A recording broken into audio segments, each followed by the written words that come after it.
Bueno, ¿cómo están todos? Imagino que es igual de en incertidumbre que estamos todos. Eh, es un poco raro para mí dar las clases en este formato. Esto ya algunos de ustedes que están en la clase de sistemática y taxonomía de vertebrados, pues escucharon un discurso así parecido con el que yo quisiera empezar. Esta clase va a estar grabada, ¿no? Eso simplemente pues para que tengan ustedes ese recurso extra. Y la idea de tener esta sesión así, digamos, presencial a través del mecanismo virtual es porque se requiere de una retroalimentación. Le decía yo a los compañeros de sus otras clases donde he hecho algo parecido, que es algo necesario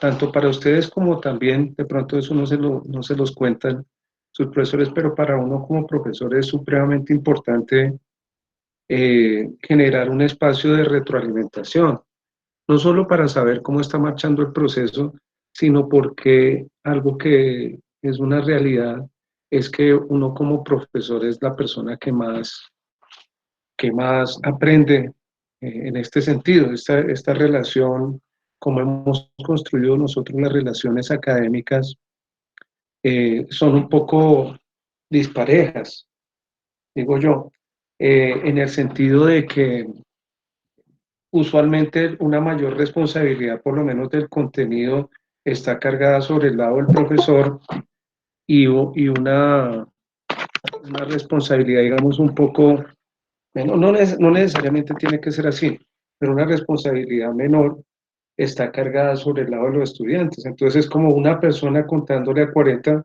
pero cuando tú lo analizas desde el otro lado, yo también escucho eh, a 20, 30, 40 personas las que estén en mi clase y de cada una aprendo cosas distintas, así como ustedes aprenden de sus compañeros. Entonces para mí es todo este tiempo, digamos, en que no hemos podido tener un espacio de interacción, eh, pues ha sido un espacio así como un poco frustrante en ese sentido. Yo les explico qué es lo que se ha querido hacer en esta clase. Algo que es una realidad que ninguno estaba esperando, porque esta es una situación que nos llovió a todos de la nada, es que tuviéramos que transformar los contenidos de lo que fueran las clases que estamos dando, los espacios académicos que tuviéramos a cargo como profesores. ¿Y eso qué implica? O sea, cuando esta clase de primatología es una clase que a mí me habían pedido los estudiantes hace un tiempo, sobre todo los estudiantes que estaban desarrollando sus tesis o han estado desarrollando sus tesis en temas de primatología, pero no son los únicos. Hay otros estudiantes que están en otras áreas y les parecía interesante tener, tener un espacio académico en este tema. Pues primero porque nosotros somos primates, ¿no? Entonces hay muchas de las pistas de la evolución del propio grupo. Los primates constituyen una parte importantísima de la diversidad de los mamíferos, entonces los que estuvieran trabajando con mamíferos, pues también tenían interés en que se generara un espacio como este. Ya se dieron cuenta ustedes que una clase de primatología es, sin lugar a duda, una clase de ecología, de sistemas tropicales, que es el espacio, digamos, como inicial, por lo menos, o natural, donde se da la evolución de este grupo. Y también es una clase de evolución. Entonces, es una excusa muy interesante para que converjan diferentes temas, cada uno con su grado de complejidad, que es el otro elemento, digamos, que le pone el sazón, le pone la, la particularidad, digamos, a un curso dictado sobre este tema, el tema de la primatología.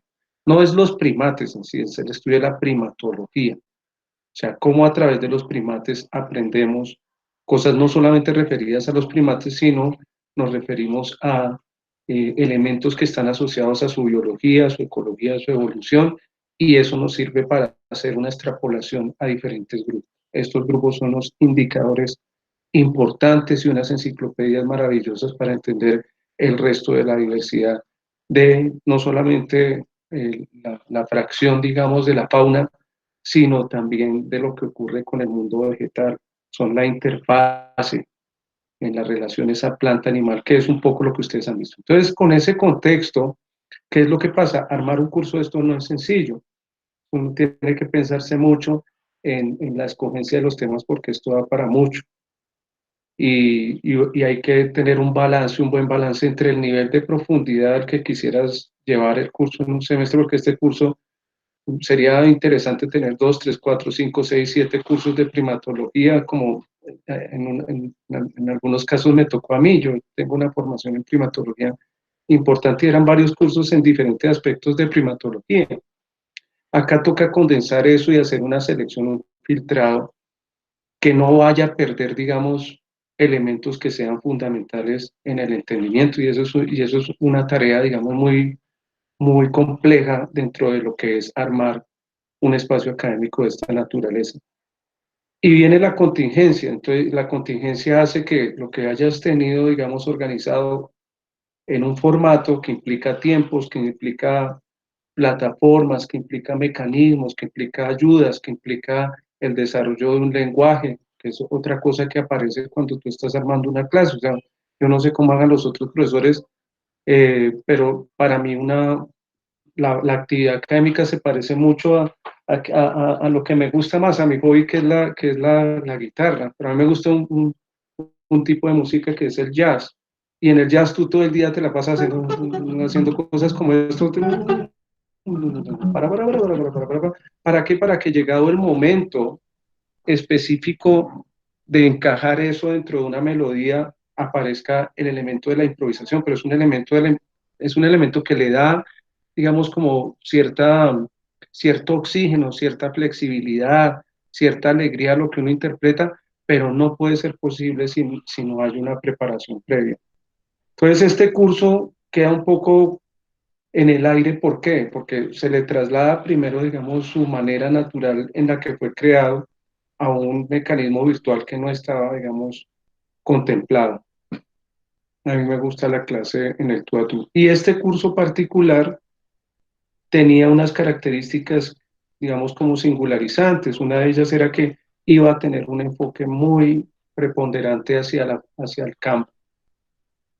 Íbamos a tener una salida que es una salida, digamos, iba a ser una salida más extensa que lo que típicamente se tienen en los otros espacios que tienen actividades de campo. Y en ese sentido, sigue llegando gente. En ese sentido, por favor, la próxima, como puntualitos, vamos a hacer más de estas, ¿sí? Porque yo creo que es un momento necesario. Yo necesitaba, les estoy contando a los que llegan, por qué tenemos este otro formato de espacio. Y básicamente, en resumidas cuentas, este curso ha tenido que sufrir unas transformaciones, y esas transformaciones las han sufrido ustedes, las he sufrido yo como persona que organiza. Uno de los puntos complicados, y de pronto ustedes se han dado cuenta, algunos se ha podido percibir en los videos, es que este curso tiene una altísima, al estar enfocado hacia la parte técnica, hacia la parte práctica de la primatología, pues no se puede dar sin un sustento fuerte en la parte conceptual. No puedes ir al campo a hacer primatología sin saber elementos fundamentales de algunos aspectos de evolución, algunos aspectos de ecología, algunos aspectos de fisiología, de relaciones, de etología, de sociología, en el sentido de las sociedades de los animales, y de fitosociología. Hay un montón de otros elementos. Uno puede hacerlo en ese sentido, así un poco, digamos, improvisando, y de entrada decir uno que es un primatólogo porque está mirando primates, pero realmente uno primatólogo se va haciendo eso en el transcurso de mucho tiempo, en el que vas incorporando estos elementos uno a uno, dedicándole a cada uno, digamos, su espacio para poder luego integrarlo. Eso obviamente pues no te impide hacer el trabajo, pero sí, créanmelo, las personas que se han iniciado en el campo de la primatología pasarán 20, 30, 40, 50 años y seguirán pensando en sus preguntas originales en maneras de resolverlas desde visiones distintas. Y acá, ¿qué se quiere hacer? O sea, se quieren dar unos ciertos cimientos, una serie de atajos para que la gente pueda enfrentar un aspecto fundamental que es la captura de información en campo. Esa era la orientación inicial que tenía este curso. Y en ese sentido es que hemos ido sumándole elementos a este espacio académico. Con eso en mente, ¿qué quiero hacer yo en lo que nos resta del tiempo? Yo quisiera plantear unas sugerencias y escuchar también algún mecanismo para que podamos hacer esto más interactivo, con una salvedad. Entonces, ¿por qué los videos y por qué los videos en el formato que están? Esa es una alternativa que yo en contingencia me rescate, digamos, de las oportunidades en que me ha tocado transmitir información científica en el mecanismo virtual. ¿Qué cosas sé yo de mi propia experiencia?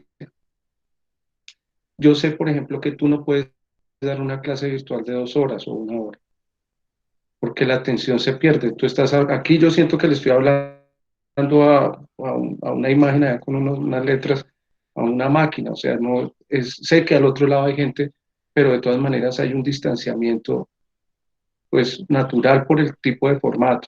Y eso también implica, digamos, una dificultad en el flujo de información que es complejo. Entonces, es la primera cosa que uno tiene que tener en cuenta. Entonces, lo que construyas tú en el formato de virtualidad no puede tener la extensión de una serie de Netflix. La serie de Netflix cuesta millones de dólares para construirse porque te pasean en helicóptero, te hacen eso.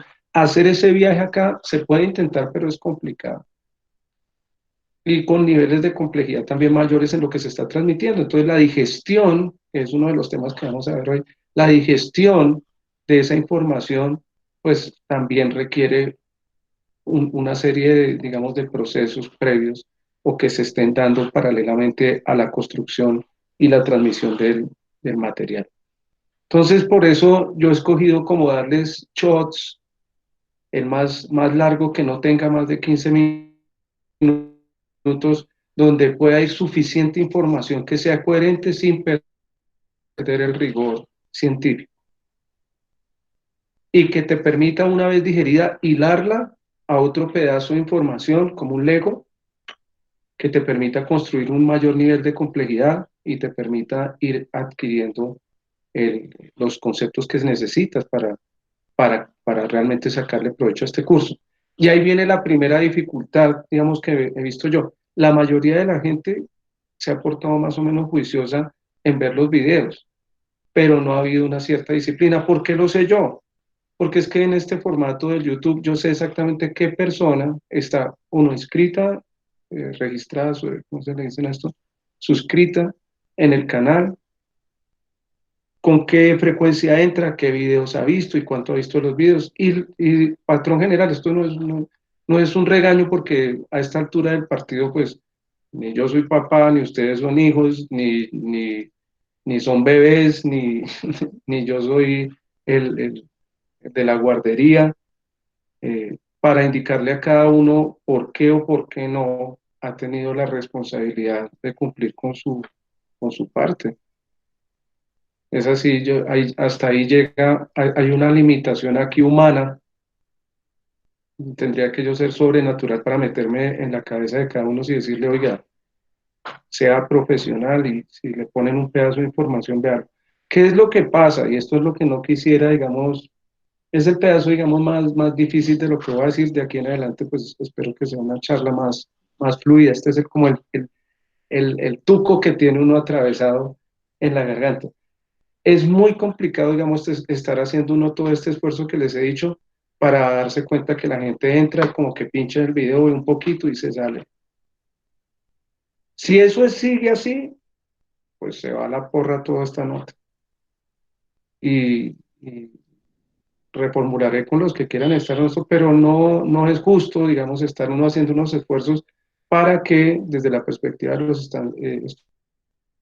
estudiantes esto no se reconozca e incluso encuentren justificaciones para no hacer su parte, ¿no? Entonces, yo aquí, todas las cosas que yo hago las hago con altísimo grado de compromiso en mi labor profesional. Y no lo hago para que nadie me reconozca ni nada de eso, sino es el modo en el que, en el único modo en que podría yo hacerlo. Así me lo enseñaron, así lo asimilé y así lo he hecho. Y yo les diría incluso que si pudiera, que si tuviera yo que darles un consejo profesional para que lleguen a ser exitosos, que ahorita la cosa se puso más brava en términos de competencias profesionales. Ahora sí que se puso bien complicado, no para los que estamos saliendo del partido, sino para los que están llegando a la vida profesional. En este momento sí es que se va a empezar a medir quiénes son los que son y quiénes son los que no son buenos profesionales. El único consejo que les podría decir yo es el de siempre, hagan todas sus cosas con excelencia. Excelencia quiere decir el máximo grado de compromiso que puedan. Y eso es, a veces uno puede un montón, a veces no puede tanto, pero siempre uno sabe saber que está dando lo más que puede. Entonces, ese contenido está ahí. Yo esperaría que ustedes lo revisen y yo no quisiera haberles mandado la tarea tan escuelera que les mandé, pero lo hice más en un sentido así como de fastidio, la verdad, para ser honesto. Es decir, o sea, a mí me gustaría preguntarles cosas interesantes y tener esa retroalimentación para aprender, pero si tenemos que empezar por favor, vean, ni siquiera lean, ni siquiera se escriban, ni siquiera eso, sino por favor abra los ojos y abra los oídos, escuche. Ya, pues yo creo que hay, hay un cierto grado de fastidio. Entonces, voy a resumirles un poco de qué ha ido la cosa. En el primer video que yo monté era un video como un PowerPoint donde paseaba yo la cámara por lo que iban a ser los diferentes como subtítulos que íbamos a mirar a lo largo del semestre. Eso continúa siendo así, esos subtítulos continúan siendo así y esa es la lógica. Y con lo que van a ver hoy ustedes, yo creo que eso empieza a tomar un poco más como de forma, pero es imposible entender la evolución de los primates en aislamiento del recurso que utilizan. Entonces, el seguimiento de la evolución y por ahí derecho de la ecología, el comportamiento, la biología, la fisiología de los primates es el estudio de un elemento bien bonito que se da en la naturaleza, que es la relación planta-animal. Súper bonito, ¿no? Lo podríamos estudiar con los escarabajos, con las lombrices, con lo que fuera, con las aves, pero es súper interesante estudiarlo desde la perspectiva de los primates porque la relación planta-animal en los primates ha dado para, entre otras, entre muchas otras cosas, les voy a nombrar dos. Uno, los niveles de abstracción más altos que tenemos en el mundo biológico que conocemos. Esto que está sucediendo aquí, que podamos comunicarnos telepáticamente a través de un computador, es parte de la historia de los primates y se ha cocinado desde su historia evolutiva, porque en la perspectiva de lo que nosotros, la lógica que manejamos nosotros en este curso, pues no es nadie con una varita mágica tocando a pum, pum, pum a cada uno y poniéndole una inteligencia en la cabeza o un aparataje fisiológico que soporte ese manejo de lo informático. Eso es un continuo de prueba y error que se ha dado en la naturaleza en diferentes ambientes y el ambiente de la relación planta-animal, para el caso particular de los primates, la salida que ha tenido, una de las salidas que ha tenido ese ambiente y esa relación planta-animal es el grado de abstracción que tenemos nosotros. Y el grado de relación planta-animal empieza desde el espacio físico, que vamos a llegar a ese punto, pero el hecho de ser el espacio arborícola un espacio discontinuo y la necesidad de hacer cálculos, como lo hemos dicho en la clase, pues es una de las fuerzas de selección, una fuerza selectiva, una fuerza de selección. ¿Qué quiere decir eso? Que el que la supere sobrevive y el que no la supere se sale del partido de la evolución, sale del linaje, ese pedazo de información se pierde. Esos que sobreviven son los que pueden solucionar esa prueba difícil de incorporar el sistema de abstracción en su vida.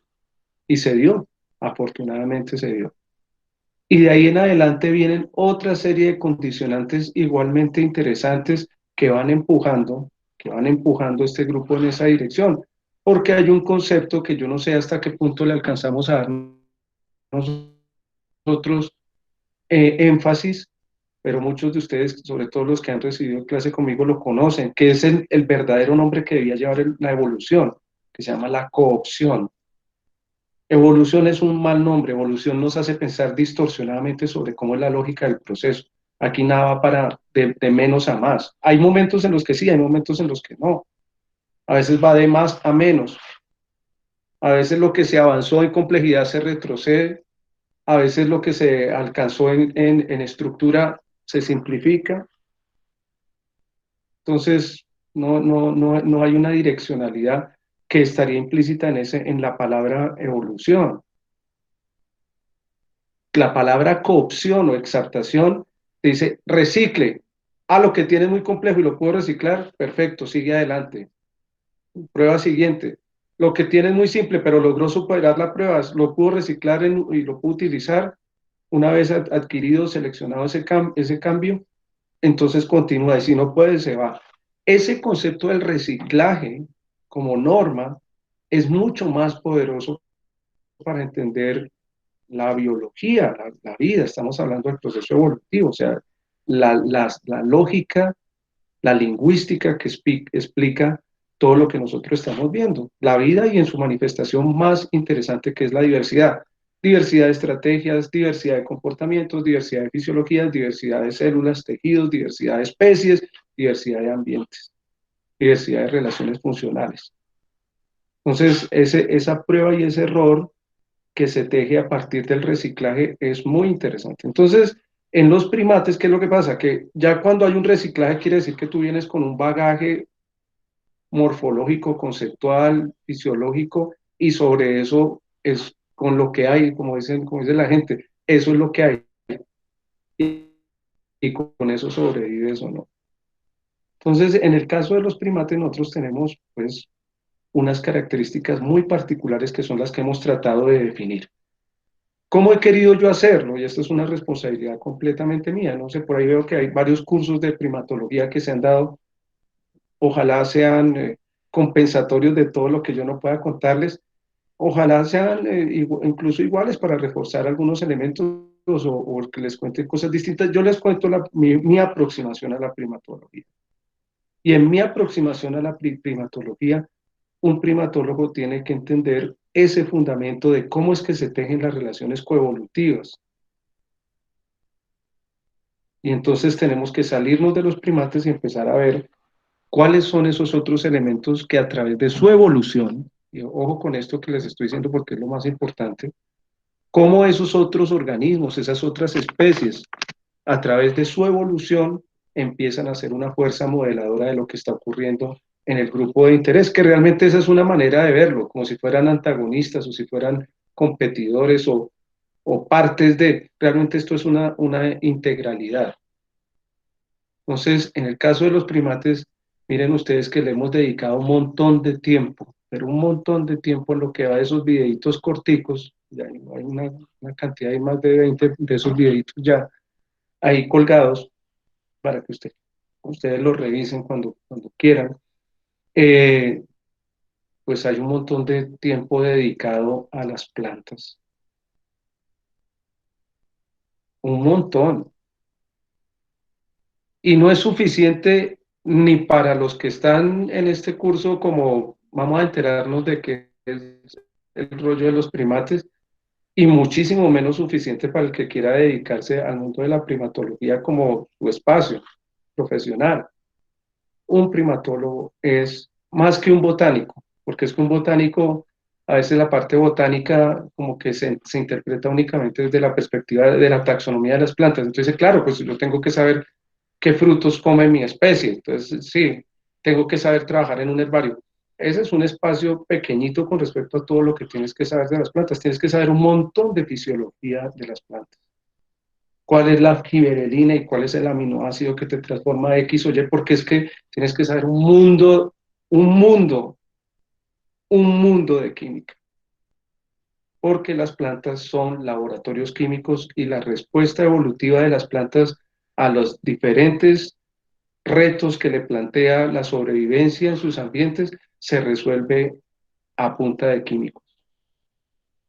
Entonces, yo le agradezco a los primates el haberme llevado por esa ruta y que me gustaron las plantas siempre, haberme llevado en esa ruta de las fisiologías y por ahí derecho a aprender química.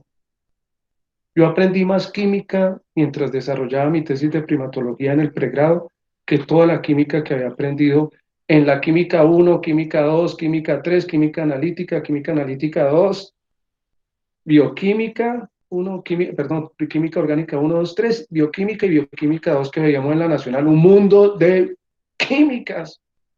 ¿Cómo no iba a terminar uno primatólogo viendo esa cantidad de químicas? Acá aprovecho, mira, les hago propaganda, Universidad Nacional, un sueño de libertad. Eh, sí, veíamos mucha química y afortunadamente yo empecé a encontrarle sentido a esa química cuando empecé a entender el mundo de los primates. Y ustedes se han dado cuenta ahí, o sea, la conformación morfológica, y en nosotros pasa igual, lo que pasa es que en las plantas estos elementos de su morfología y su química son los que empiezan a enlazarse con la evolución. Esos son los puntos, digamos, de enlace, son los puntos de enlace entre la biología de los animales y la biología de la planta. Eso es súper importante y a eso le hemos dedicado, digamos, un brochazo. El brochazo está en esa información que está ahí subida. Entonces, obviamente, si la cosa es desde la perspectiva de las plantas, empezamos, viene el otro truco que yo he tratado de integrar en este curso, y es cómo podemos ver esto de manera ordenada. ¿Cómo podemos encasillar toda esta complejidad que está interrelacionada y que no se parece, digamos, al capítulo 1, 2, 3, sino a una red multivariada de enlaces? ¿Cómo podemos verlo ordenadamente para poder digerirlo? Eso es un reto gordo, pero es un ejercicio muy bonito porque te ayuda a repensar la biología, cómo se organiza la vida. Entonces, las mismas pistas de esa organización jerárquica te la dan el efecto de las variables. Entonces, muy naturalmente empezamos a hablar de clima. Claro, porque es que las plantas son, como todos los organismos, pero las plantas son organismos climato-dependientes. Y son climato-dependientes porque no se pueden mover mucho. Entonces, las condiciones que le tocan a una planta son las condiciones que le van a tocar desde que nace como individuo hasta que muere, más o menos, las de ese lugar. Si tú eres una paloma mensajera o eres una langosta o el avispón este que viene viajando ahorita, que está en noticias, que viene desde Asia y llegó a los Estados Unidos y causa gran revuelo, o el caracol africano que está ahorita, llegó a Brasil y luego se fue a Colombia, o los mismos primates que estaban en África y se vinieron balseando y llegaron a Sudamérica, pues las condiciones climáticas van cambiando de lugar a lugar y tú te vas adaptando. Pero si tú eres un pino, pues hasta que las semillas lleguen, y lo han hecho, y lo han hecho, pero como individuos, un individuo, digamos, está de alguna manera, digamos, muy supeditado a su posición espacial, y su posición espacial determina mucho de la climatología. Entonces, las plantas han adaptado mucha de su biología a responder a esas características, incluyendo su mecanismo de movimiento, que es generacional. O sea, las plantas sí se mueven, pero se mueven como linajes. Entonces, los pinos de Norteamérica llegan a Sudamérica. Entonces, tienes un Decusocarpus, un Rospicus, un Podocarpus. Sí, llegan como pinos, una araucaria de estas. O sea, llegan como linajes, pero en un viaje donde es la semilla de la semilla de la semilla de la semilla, en un proceso muy importante, que es el de la dispersión, que es tal vez el elemento que más cambia cuando aparece en el mundo vegetal todo el componente animal. Y eso es una situación, digamos, muy interesante a considerar, muy bonita, muy, muy, muy bonita. Entonces a nosotros nos interesa saber, primero, cómo es que varían los climas a lo largo del planeta para ver qué es lo que determinan esos diferentes climas en términos de los grandes ciclos de la biología de los individuos, de las plantas. Y ahí nos metimos con la aproximación fenológica. ¿Qué procesos de la biología de estas plantas están asociados a qué momentum, a qué espacio temporal? Y eso es lo que decíamos al comienzo en esa charla. Entonces, esta primatología, la que yo les dicto a ustedes, tiene como un eje fundamental el estudiar la fenología. Y le hemos dedicado un poco de tiempo a esto, al cambio climático, a las variables climáticas, a los determinantes biogeográficos, para tratar de entender, o sea, qué es lo que puede hacer cambiar la lógica de las plantas sobre las cuales vamos a montar el elemento zoológico representado en los primates. Y de eso hay varios videos.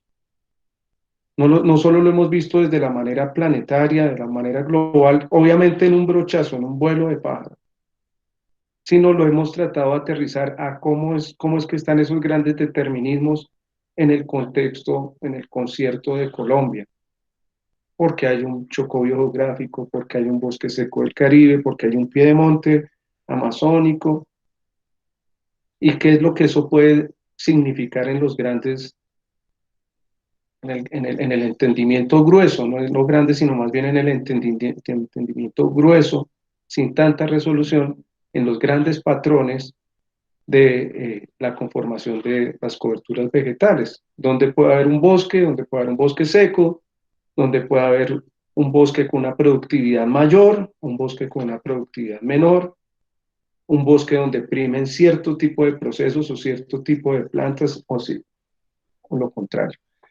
¿Por qué? Porque obviamente eso va a condicionar, en esa lógica jerárquica que estoy tratando de establecerles, va a condicionar la biología de los primates. No quiere decir que en la otra vía no se dé.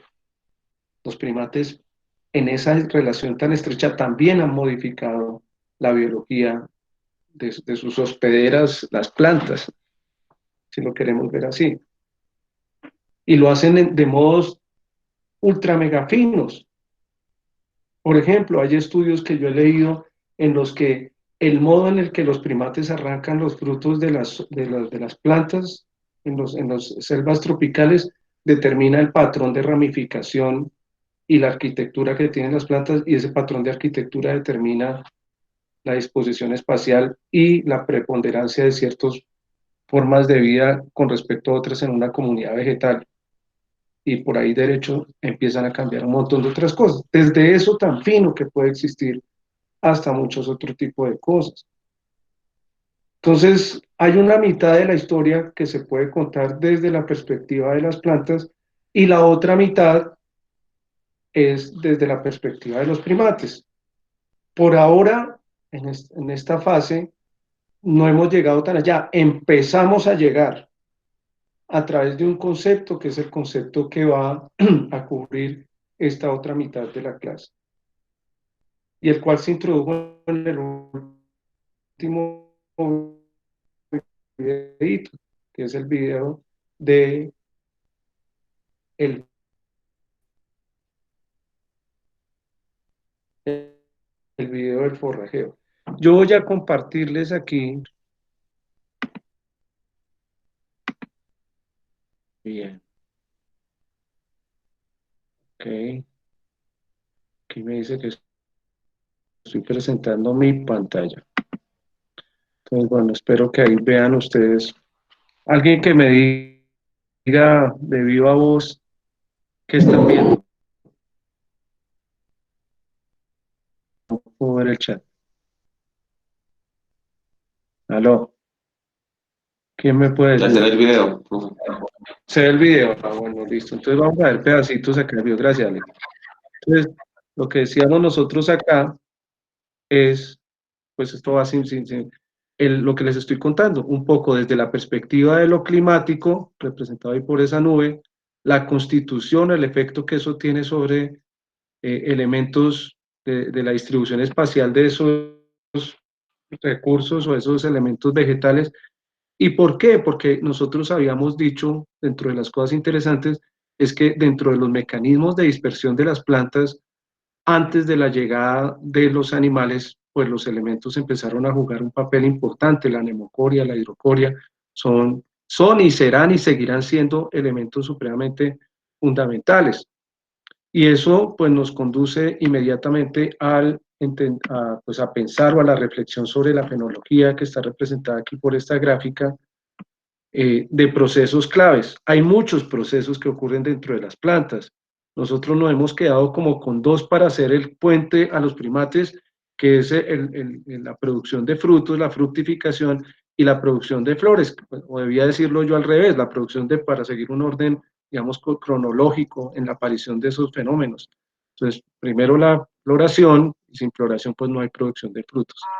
Pero nosotros nos podríamos centrar aquí en diferentes elementos de la biología de las plantas que también están determinados por ese condicionamiento climático. Y hemos llegado aquí a la producción de frutos, no porque sea eh, el único recurso que los primates derivan de las plantas. Cada uno de los recursos que se han derivado de las plantas, empezando por el solo refugio, por los sitios de dormida, por los mecanismos de desplazamiento en ese mundo arborícola, son en sí, digamos, determinantes que pueden ser interpretados como presiones de selección en la vida de los primates, pero obviamente pues el factor de la alimentación es fundamental.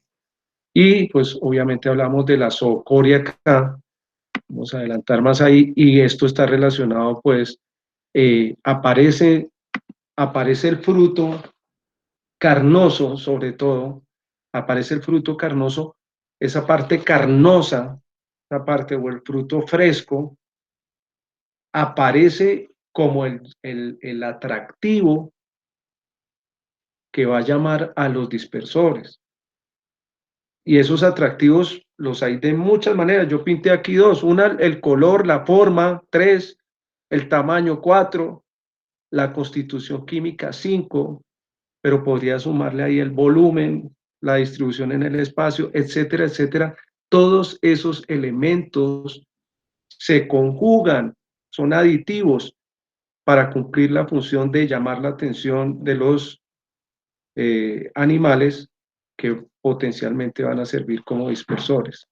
Están jugando en conjunto. Entonces, cuando tú vas por el bosque como primatólogo y cayó una pepita, ojo, no se confunda usted, mi querida amiga primatóloga o amigo primatólogo, de qué es lo que cayó. Cayó un pedazo de historia impresionante al que usted tiene que sumarle los otros pedazos de historia. Entonces tiene que mirar para arriba y ver si hay mucho de eso, poco de eso, si lo que cayó es el único, es una representación de todo lo que hay en oferta en ese momento o no, de por qué cayó, si porque fue desechado, de qué cayó, si cayó una parte y se comieron otro pedazo.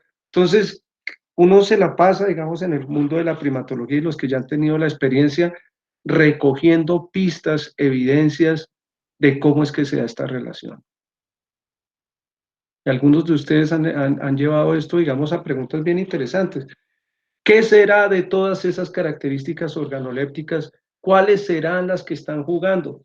Juguémosle, hagámosle una apuesta, digamos que es el tamaño, digamos que es el color, digamos que es el olor, digamos que es, pero realmente siempre será una conjunción de elementos en los cuales, digamos, de acuerdo a quien sea el dispersor, porque no son solo los primates los que operan como dispersores, y aquí este videito seguía en un llamado de atención acá no solamente de las características de estos organismos, sino empezamos a hablar dentro de lo que está más allá de las plantas, aparte del clima, están otras especies de organismos que están significadas aquí por esta ave, e incluso otros competidores por el recurso energético.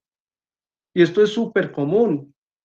Muchas de esas frutos, los primeros competidores que tienen los primates son invertebrados, son insectos, que hay más diversidad y hay más diversidad de especies, diversidad de funcionalidades, diversidad y de afectaciones que pueden caerle a las plantas. Entonces, no solamente son un recurso alimenticio en sí los insectos, sino que son uno de los competidores más grandes que tenemos.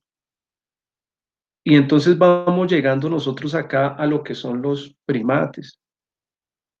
Yo siempre pinto cebus porque me gusta mucho, es uno de los que aprendí, uno de los organismos de los que más aprendí yo de este rollo de la primatología. Y tenemos ahí, digamos, ya desde la perspectiva del primate, el otro pedazo de la historia, que hay una serie, digamos, de requisitos. ¿Por qué el primate va a gastar su cochino tiempo de su única vida que tiene para ir a consumir un recurso específico de esta planta? Por ejemplo, ese fruto ahí que les planteo, yo no sé si ven el curso, pero ahí este frutico que he pintado yo. Entonces, hay muchos elementos ahí de la biología de los primates, como por ejemplo, aquí empezaba a notar yo el tamaño corporal, la longitud del tracto digestivo, súper, hiper, mega clave. Esto dicta tamaño corporal y por ahí derecho la longitud del tracto digestivo determina que tú puedas o no puedas consumir cierto tipo de cosas. No es simplemente que quieras, sino hay una discusión evolutiva muy profunda sobre si ha sido que el tamaño determina qué te comes o lo que te comes determina qué tamaño tienes. Entonces, siempre hay que mirarlo desde las dos perspectivas. Entonces, sí, tenemos nosotros en la diversidad de primates neotropicales, tenemos una representación bastante alta de morfologías, incluyendo tamaños.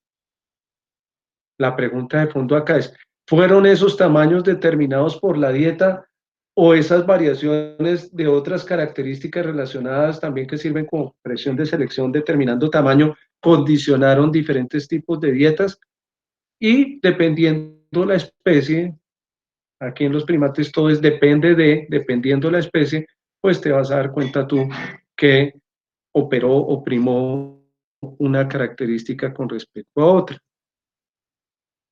A todo eso, sumémosle los elementos, por ejemplo, acá del metabolismo.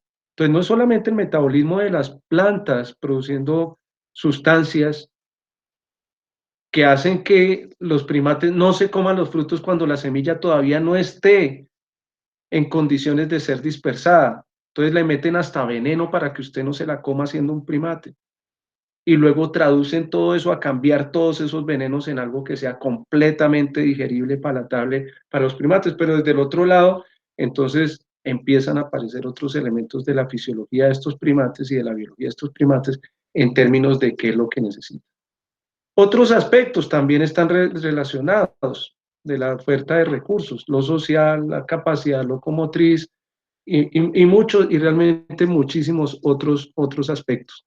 La morfología, pintaba aquí yo, o sea, la morfología craneal, la intensidad o la fuerza de la mordida, la morfología de los dientes, la morfología de los tejidos con los que haces tú el consumo, de los epitelios que te permiten absorber o no absorber, o las proteínas que tengas o las enzimas que tengas que te permitan absorber o no absorber, o digerir o no digerir cierto tipo de elementos, porque es que consumir un laboratorio químico es complicado. Uno puede estarse tomando o una Coca-Cola o un frasco de Baygon cuando tú te comes una planta. Y se los digo de primera mano porque es que eh, me ocurrió en varias ocasiones de estar casi envenenado o intoxicado, por lo menos de estar comiendo lo que se comían los primates. De hecho, muchos primates y sobre todo los neotropicales tienen la capacidad de vomitar. De apenas una sustancia se detecta que es venenosa, el bicho vomita lo que se ha comido. Entonces, todos estos elementos yo los enlacé aquí en un concepto que se llama el concepto del forrajeo. El concepto del forrajeo. ¿Qué quiere decir esto? Que para entender el forrajeo, necesitamos entender todos estos elementos a cierto nivel. Bien, yo voy a continuar aquí con la presentación que tengo para el día de hoy. Vamos a ver hasta dónde la llevamos. Y es justamente esto. Voy a quitar este letrerito aquí. ¿Qué están viendo ahí, Alex, o alguno que me diga qué están viendo ahí? La presentación, profe. Profe, es que Luis Pineda que tenía La problemas con el internet, presentación. pero que ya le funciona, que se le puede aceptar en la reunión. Bueno, vamos a aceptar a Luis Pineda a ver, y que deje de tener problemas Luis Pineda porque, a ver, vamos a parar de presentar.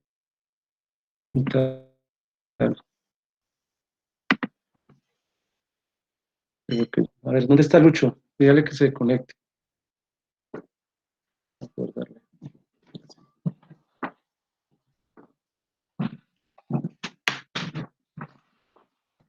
Ya, ahí está. ¿Sí está Luis o no?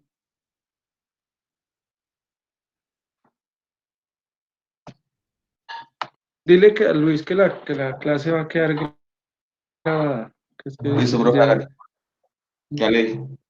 todavía nos queda un ratito. Nos queda, nos queda un ratito y ya lo conecto. O sea, pero la clase igual va a quedar grabada. Aquí está grabando para que todos sepan.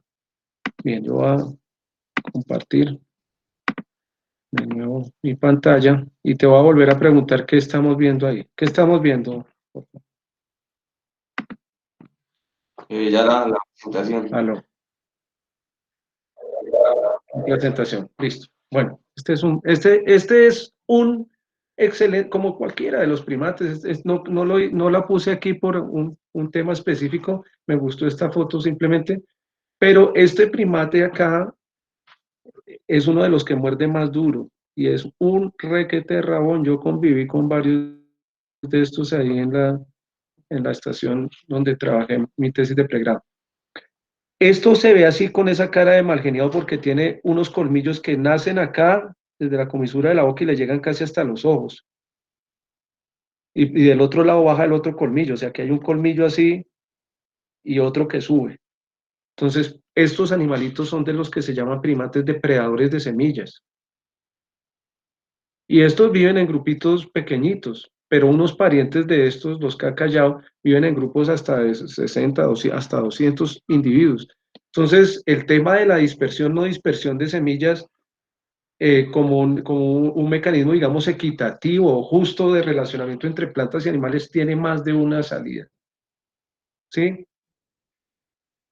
Está mediado, es lo que quiere decir esto, está mediado por determinantes evolutivos y está mediado por determinantes ecológicos. Y lo que vamos a intentar ver hoy, pues no es todo lo que tiene que ver con el forrajeo de los primates. Hay gente que hace doctorados en esto, pero sí es un abrebocas, más bien, quiero que lo reciban así, un abrebocas sobre uno de los temas más interesantes. Entonces, el forrajeo como un eje conceptual a la ecología. Yo voy a dar algunos elementos de evolución, pero vamos por restricciones de tiempo, que no nos da el semestre para ver todo lo que queremos ver, hablar del forrajeo desde la perspectiva de la ecología. Entonces, ¿desde dónde surge esto? Miren ustedes, esa aproximación filosófica, desde la biología de quinto de primaria, que hay dos tipos de organismos, unos que les decimos autótrofos y otros que le decimos heterótrofos. ¿Qué es un autótrofo? Alguien que me diga ahí. Recuerden que no estoy escuchando, no estoy viendo, me toca escuchado. O sea, alguien que abra el micrófono y me diga que es un autótrofo.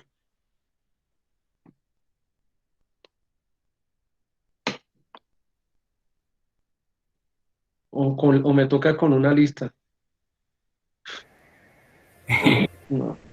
Un organismo que puede sintetizar sus propios compuestos. ¿Quién es ese? ¿Un autótrofo o un heterótrofo? Autótrofo puede sintetizar sus propios alimentos. Esa es. O sea, miren ustedes, puede sintetizar, no es que no trabaje, o sea, puede sintetizar, puede utilizar su energía, lo que es su aparataje fisiológico para hacer su propio alimento. Entonces, ¿qué será un viene ahí, autótrofos, que puede él comer solito, lo que quiere decir con autonomía, como tú lo dijiste. puede sintetizar su propio alimento. Y un heterótrofo, ¿qué será? Profe, son los que deben buscar el alimento para así obtener los nutrientes de otros organismos. Imagínese el lío tan gordo. Usted no nació, nadie le preguntó a usted si quería nacer, si quería vivir, pero usted nace y si quiere sobrevivir, viejo, vaya y búsqueselas, vaya y búsqueselas. O sea, no puede sintetizar su propio elemento, su propio alimento. Tiene que hacer algo, salir y buscarlo en otro lado. Y eso determina obviamente dos maneras muy distintas de ver el mundo. Porque mientras unos están preocupados de capturar energía y convertirla a través de su metabolismo en moléculas que utilizan para seguir viviendo, en los otros implica, entre muchas otras cosas, mire estas tres: encuéntrela, encuentre esos elementos. Y después de encontrarlo, digiéralo. Entonces, yo quiero que ustedes me acompañen. Esto que parece así súper obvio, hay que pensárselo en detalle cuando estamos hablando de los primates. Entonces, porque es que cada uno de estos elementos, buscar los recursos, ¿será que eso tiene asociadas variables por ahí condicionantes? Obviamente, ya pueden ustedes empezar a pensar en sus cerebros de biólogos, ecólogos, primatólogos, el montón de variables que están asociadas con el simple hecho de plantearse uno que es que toca salir a buscar los recursos. Trasladémonos, que era lo que íbamos a hacer, por eso este curso, yo no sé, independiente de lo que suceda, si sea en un año esto, tenemos que irnos a campo y tenemos que terminar este curso donde debe ser, para que podamos no hablar tanta cháchara, sino parados allá en la mitad del campo, tratar de entender con nuestro cerebro de primate qué es lo que es salir a buscar los recursos en un bosque. ¿Qué es lo que significa? ¿Qué es lo que eso realmente significa? ¿Cuáles son las variables que están involucradas aquí? ¿Cuáles son las verdaderas variables que están involucradas? Y ahora, si usted se lo traga, pregunta, el hecho de que usted encuentre un recurso, un fruto, por decir algo, estuvo de buena, ¿sí? Y se lo coma, ¿quiere decir que se alimentó? ¿Quién me da una idea? Alguien que me colabore. Profe, Dime. yo creo que de pronto no tiene como un valor nutricional, pues de que el animal quede lleno, sí, pero de ahí a que aporte algo a él, no creo No que... necesariamente, ¿cierto? Y no necesariamente puede quedar lleno. O sea, tú saliste, imagínese eso, sale uno, juguemos a que somos cualquier primate, el que más le guste, un gorila, un Homo sapiens, y sale usted y se encuentra una pepa de mirto y se la come. O sea, la consume, la encontró y la consumió. ¿Es eso bueno, malo, regular? ¿Le satisfizo algo? Puede hacerle hasta daño. Entonces miren ustedes que cuando nosotros decimos, es que empezamos a verlo desde la heterotrofía y la autotrofía, pues que chimbo esto. No se confundan, queridos compañeros, porque es que si alguna belleza tiene este rollo de analizar la primatología, con todos esos elementos que les he dado yo, es que nos toca repensarnos, como dicen los indígenas tienen unos banquitos en los que se sientan y se manda usted desde Mambe hasta cualquier otra cosa para pensarse el mundo. Aquí nos toca a nosotros, compañeritos y compañeritas, nos toca repensarnos todo el berraco mundo, desde sus elementos fundamentales para entender el fenómeno bonito, complejo que es la primatología. Entonces miren ustedes que no es simplemente decir que hay unos organismos que producen su alimento, eso es una buena base, ni hay otros que tienen que comérselo, eso también ayuda a entender, pero es que miren ustedes que esa relación empieza a tener diferentes salidas, diferentes elementos. Bien, los que pueden hacerlo, los que pueden sintetizar su propio su propio material. ¿Listo? Entonces ellos sustentan todo eso en un fenómeno, no es el único, pero uno de los que funciona con mayor efectividad es hacer fotosíntesis. Y en esa fotosíntesis tú tomas agua, CO2 y armas una molécula, mire, compleja. O sea, cuando usted tenía aquí 6 moleculitas de H2O, H y O por un lado, y por el otro lado tenía C y O, CO2, una de carbono y 2 de oxígeno. Luego arma una cosa usted más complicada, que son 6 de carbono, 12 de hidrógeno y 6 de oxígeno. O sea, una cosa más compleja, una cosa más compleja. Y luego usted mismo respira, y ahí en la respiración completa, digamos usted, la combustión que necesita para mover esto a electrones. Eso es lo que hacen las plantas. O sea, en la fotosíntesis está la mitad del proceso de alimentarse. Ellas la completan cuando oxidan, cuando queman lo que han construido. Nosotros llegamos en esta parte del proceso y hacemos dentro de nuestro organismo la segunda parte, porque nosotros también respiramos y hacemos metabolismo. Entonces nosotros nos metemos aquí en la mitad, los heterótrofos que consumimos material derivado de las plantas, nos metemos aquí en este lugar, en la mitad entre la fotosíntesis y la respiración. Y entonces cuando usted coge y hace un ciclo de Krebs, o sea, lo que está haciendo es exactamente completando dentro de su organismo la mitad del proceso, una glicólisis, que es romper otra vez esto, esa molécula, volver a romperla, la glucosa. Glicólisis significa eso, glucosa, lisis, romper. Nosotros nos metemos aquí en la mitad y hacemos la otra mitad del proceso. ¿Y qué tenemos como resultado nosotros dentro de nuestro organismo? Tenemos agua y CO2, que lo respiramos. Y en estos días no respire muy duro porque ahí bota usted virus y de toda la cosa.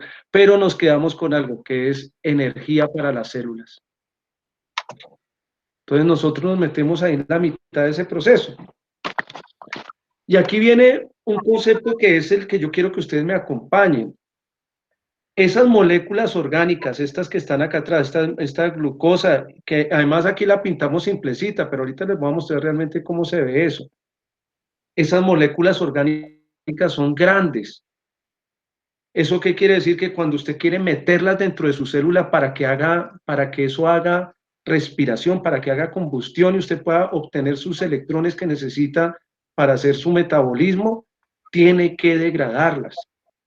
Tiene que degradarlas. Y no todos podemos degradar exactamente las mismas cosas. Este proceso se llama digestión. Y yo les digo una cosa, la digestión de material vegetal es una de las cosas jodidas, complejas que tiene este mundo. ¿Por qué? Porque es que parte de esa fotosíntesis sí genera glucosa, y si todo fuera glucosa, chévere, cómasela. Pero lo que pasa es que estos organismos pueden generar acumulaciones de esos azúcares de una manera tan densa, tan densa, tan densa, que eso no se lo come nadie. Y ese es un truco que utilizan las plantas para no dejarse comer cuando no quieren que se las coman. Generan paredes de celulosa, de madera. Y si usted no está contento con eso, la hacen en forma de púas y la hacen en forma de todo lo que usted quiera para que ni siquiera se acerque. Pero ¿qué es lo que significa eso? Que toca, los animales tienen que romper la pared, y una vez rompen esa pared, si pueden romper esa pared, ahí pueden empezar a hacer todo el trabajo de echarle martillo y echarle destornillador a esas moléculas para, a través de los jugos digestivos, empezar a descomponer la glucosa y obtener los electrones que se necesitan para alimentarse. Esto no lo podemos hacer nosotros los vertebrados solos. ¿Quién me responde qué necesita uno para consumir esa celulosa? ¿Qué tiene que tener uno dentro de su tracto digestivo? ¿Quién me responde? Recuerden que no puedo leer, o sea que estoy escuchando. ¿Qué se necesita? ¿Qué tienen ustedes dentro de sus lindos estómagos? La acción de los jugos digestivos, profe. Eso por un lado, que son lindos, o sea, ¿usted quisiera meterle el dedo a sus jugos digestivos? No, yo creo que no. No, eso es ácido, es un poco, pero con esos tampoco puede sola. ¿Qué otra cosa necesita? Bacterias, profe. Necesita bacterias, hongos y necesita un pocotón de otros bichos especializados con 5.000 años de historia en este planeta, especializados en desbaratar esa nota. Si no, no se lo puede comer. Porque ¿qué es lo que pasa? Listo, miren acá este frutico. Bueno, un 5 aclamado el que me diga qué tipo de fruto es este, dentro de las clasificaciones de frutos. A ver qué tan primatólogo es que se han convertido. No, papá. Una drupa. ¿Por qué de una drupa? Una drupa. ¿Por qué una drupa? Es una drupa, pero ¿por qué una drupa? Tiene una única semilla. Porque presenta una sola semilla. Profe, Y miren ustedes, o sea, entonces el truco que utiliza este es, vaya, llévese el fruto, yo le regalo ese mesocarpo, y esa nota, tiene una semilla central, ¿cierto? Entonces la planta le dice a usted, llévese esa nota, pero de ahí a que se la pueda comer, va a pasar un ratico, porque esto está rodeado, mire, esta es la celulosa. Para comerse esto, usted va a tener que meterlo dentro de su estómago y dejar que ahí los jugos gástricos hagan algo, los ácidos y todo esto que ahí sabiamente, pero además de eso, que actúen levaduras y actúen bacterias y un montón de cosas que tenemos nosotros adentro que nos permiten completar el proceso de desbaratar estas moléculas complicadas. ¿Cuántos estómagos tiene una vaca? Apaguen el micrófono ahí los que estén cerquita de la calle. ¿Listo? Ahí se está escuchando algo. Entonces, préndanlo solo cuando van a participar. Entonces, ¿qué les decía yo? O sea, ¿cuántos estómagos necesita una vaca para digerir el pasto? Que está hecho de esto mismo. 4. ¿Y si se acuerda cómo se llama? 4. O solo me acuerdo yo que eso se lo enseñaron a uno en la primaria, obligado. ¿Cómo se llaman los estómagos de la vaca? O sea, pan, sabonete, librillo y cuajar, le decían a uno, tenía que, o sea, son 4 estómagos. ¿Llenos de qué están esos estómagos? Pues llenos de jugos gástricos y de diferentes floras bacterianas y hongos distintos que lo que hacen es ir degradando todo ese aparataje químico que han construido las plantas en su celulosa y otras cosas que también son igualmente difíciles de digerir. Y entonces se pone uno a pensar, ¿qué primate de los neotropicales, pregunta para primatólogos, se parecerá más en su dieta a una vaca? Género y Los especie. aulladores. Género y especie. Aluata. Sinículo. Cenículos y Alouatta palliata ecuatorial. Esa Alouatta, nota, sí. Entonces, ese Alouatta cenículos tiene 4 estómagos. No. No. Entonces, ¿qué es lo que tiene que Sí. tener? ¿Qué Un tendrá? intestino muy largo. no, profe. Un intestino largo lleno de ¿qué? Bacterias fermentadoras. Exactamente. Y tiene una paciencia la hijuepucha, hermano, mientras eso sucede. ¿Qué hace un aullador? A ver, esta pregunta, otra pregunta que solo la saben los primatólogos. ¿Qué es lo primero que hace un aullador cuando ve un primatólogo debajo?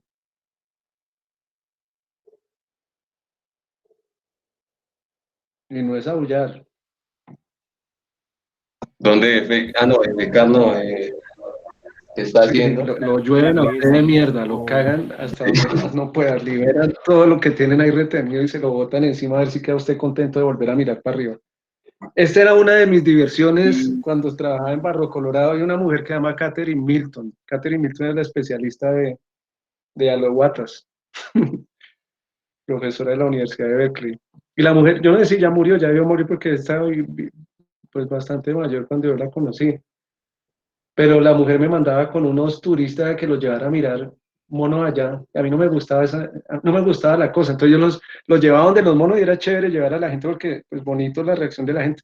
Pero yo les decía, quédense aquí, quédense quieticos aquí, que por aquí pasa la tropa. Llegaban esos monos y cagaban a todo el mundo ahí debajo. Bueno. Entonces el rollo es, digerir ese material vegetal es complicado. Entonces aquí estamos viendo que ese proceso de interacción así, de que yo, dame tu fruto, yo te lo disperso, yo me lo llevo, yo no me lo llevo, pues esa cosa es más enredada de la que ustedes creen, o de la que nosotros hemos podido dibujar en lo que llevamos del curso. Para que esa drupa, esa semilla de esa drupa llegue al lugar donde tiene que llegar, esa negociación, sí, sabemos lo básico, se ha dado entre plantas, animales, ocoria, bla, bla, bla, bla, pero esto es bien complejo, esto involucra metabolismos, involucra comportamientos, involucra un montón de cosas, de lado y lado, del lado de la planta y del lado de los primates, más todo lo otro con que tenga que competir un primate. ¿Listo? Y y en esa complejidad es donde miren ustedes que tenemos una puerta de entrada a un tema lindo que es, y me encanta esta diapositiva que está al fondo, la diversidad de los primates. Esa gráfica que ven ustedes al fondo es la gráfica de un artículo que escribió una amiga mía, Charlene Santana, venezolana, curadora del Museo de la Universidad de Washington. Y tiene que ver con un aspecto que vamos a ver después nosotros, que es la característica importante que tiene el sistema visual en los primates. Pero por ahí derecho, pues hay otras diferencias bien interesantes. Entonces, miren ustedes que dentro de las muchas cosas que condiciona el hecho de esta dieta heterótrofa, donde estamos pendientes de qué es lo que hagan las plantas, ahí, para meternos nosotros ahí en la mitad de ese rollo, pues hay unas adaptaciones que aparte de las estructurales morfológicas que tienen que darse dentro de los primates para que pueda darse el tema de la ingesta, el tema de la digestión, pues también hay unas adaptaciones que son de tipo conductual y estarán relacionadas pues con los elementos más dinámicos de estos, que es cómo encuentras tú esos frutos y qué es lo que significa consumírselos. Y aquí empezamos a aterrizar entonces por qué es que tuvimos que regresar a ese concepto básico de la heterotrofía para poder empezar a entender qué es lo que es un primate. Estamos repensándonos este mundo. Esas adaptaciones van a encontrar, digamos, sean morfológicas, sean comportamentales, sean estructurales, sean conductuales, etcétera, etcétera, estén referidas al hallazgo del consumo, van a participar en diferentes momentos de ese proceso. Ejemplo, ¿será que el modo en que, o la sensibilidad que tenga un primate en oler tiene un efecto sobre este proceso de la zoocoria, la dispersión de semilla a través de agentes zoológicos? ¿Quién responde? ¿Mm? ¿Será que el olfato tiene que ver en esto? Sí, yo creo que sí. Tiene que ver mucho. Tiene que ver mucho, dependiendo la planta, dependiendo el primate, dependiendo del contexto, dependiendo de muchas cosas, ¿cierto? ¿En qué parte del proceso actuará más? ¿En la parte del consumo o en la parte de la búsqueda? La parte de la búsqueda. ¿Cierto? Es un elemento, es una condición organoléptica. ¿Pesará más que el color o menos que el color? Es un balance, no podemos decirlo así tan a rajatabla, ¿no? Toca mirar caso específico, qué es lo que significa en la evolución, tanto del primate que esté olfateando como de la planta que produzca o no los compuestos secundarios que tengan las características que los conviertan en aromas, que no son todos. No todas las cosas huelen o no todas las cosas huelen con la misma intensidad ni huelen a lo mismo. Ni no todos los primates son capaces de detectar las mismas concentraciones ni los mismos compuestos, y entonces aquí empezamos ya a complejizar más la cosa, ¿cierto? Y a eso móntele comportamientos, porque si usted la naturaleza lo dotó, por ejemplo, con un mejor olfato, pues eso lo faculta para hacer cosas distintas o hacer las mismas cosas en momentos diferentes. Entonces miremos que acá hay todo un tema. Y eso viene relacionado, yo les he mostrado acá simplemente, pues acá, esto no se confunda con esto de primates en peligro, sino es una grafiquita que me encontré que muestra dibujitos de diferentes tipos de primates. Pregunta esta para biólogos, ¿sí? ¿Será que estos primates hacen lo mismo en términos de esos dos elementos de buscar y consumir? Seguramente no. No, Seguramente no. Hay muchos elementos que están acá. Empecemos por el tamaño, empecemos por sus condiciones, digamos, de su aparato de sentidos, su aparato nervioso que le permita capturar la información del medio. Pues aquí estamos hablando de organismos que son diferentes. Sus morfologías son diferentes. Aspectos sencillos, su mordida es diferente, el tracto digestivo es distinto, sus fisiologías seguramente son diferentes, su conformación social es distinta.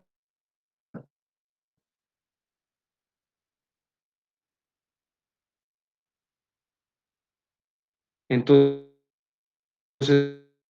cuando tú, por ejemplo, y algunos de estos los podemos ver en conjunto, los podemos encontrar en un sitio en conjunto, entonces esos primates están participando de las comunidades y de los ecosistemas donde estén en modos diferentísimos, en materia que son diferentes, y esa es una de las gracias interesantes que tienen los primates, o sea, pues lo vi al lado del otro, la acción entre esto y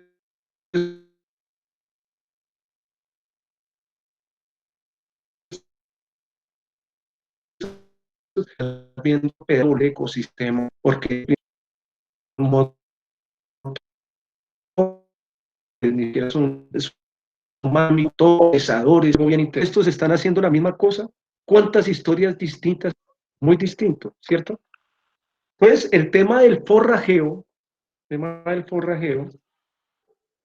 es que los recursos disponibles, desde la perspectiva de los recursos, van a variar. Ya alguien lo había dicho ahí, alguna chica, no sé quién lo dijo, pero sí recuerdo, dijo, el valor nutritivo es un elemento pues determinante, como lo es la distribución en el espacio y en el tiempo de esos recursos y la cantidad con que se ha ofertado ese recurso. Eso desde la perspectiva de la planta, pero desde la perspectiva de quien forrajea, pues es que lo que pasa es que eso le representa un beneficio y un costo para obtener ese beneficio.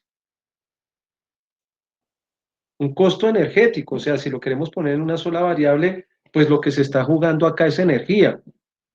Entonces tú dices, sí, tuve que ir hasta la punta de la loma a bajarme un corozo. Lo felicito, hermano. O sea, pero ese negocio está medio flojo.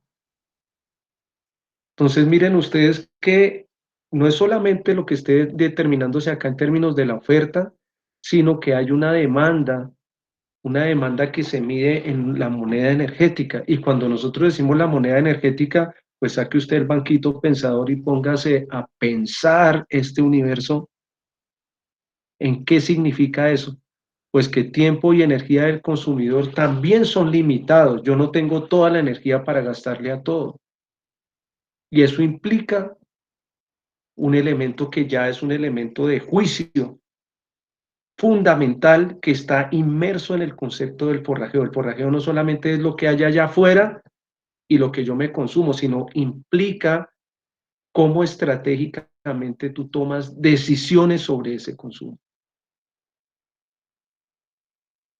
Entonces miren ustedes que realmente cuando tú hablas con un primatólogo, pues un primatólogo es una persona que está con los radares súper abiertos porque es que tiene que tener en cuenta muchas variables para entender qué es lo que está sucediendo en una observación, en un dato. Sí, de a poquitos uno va sumando, pero tiene que tener, de entrada, tiene que tener todos estos elementos. Y miren ustedes que esto nos lleva entonces a pensar en millones de otras cosas. ¿Qué significa entonces uno cuando ve una oferta de recursos variados en una comunidad? ¿Quiénes se lo están comiendo? ¿Con quiénes estamos compitiendo? ¿Qué están aportando? ¿Y cómo capturamos esa información para que eso tenga un sentido? Porque no olvidemos que este curso fue diseñado, y les recuerdo, si no ha sido suficiente lo que he dicho, fue está diseñado para que ustedes puedan metodológicamente aproximarse a esto.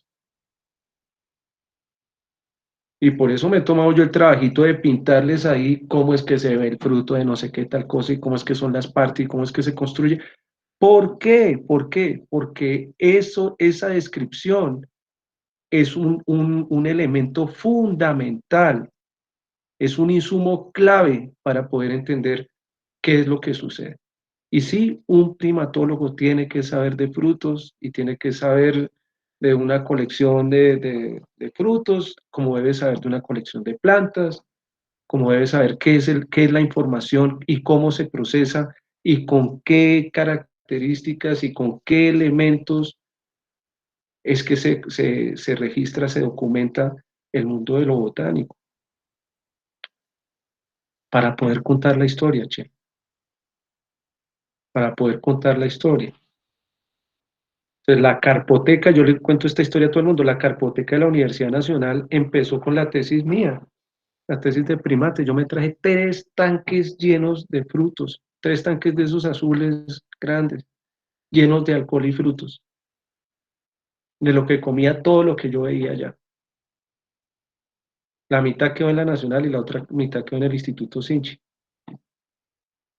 Mi tesis era en la Amazonía. Y dice, ¿por qué? Porque, y estaban así como está este acá, miren, esto seguro está mordido de algún frugívoro. Pero ese es un indicio. Quiere decir, esto es comestible, esto es, porque esto podría ser pura madera, che, y simplemente servir para flotar o alguna otra cosa.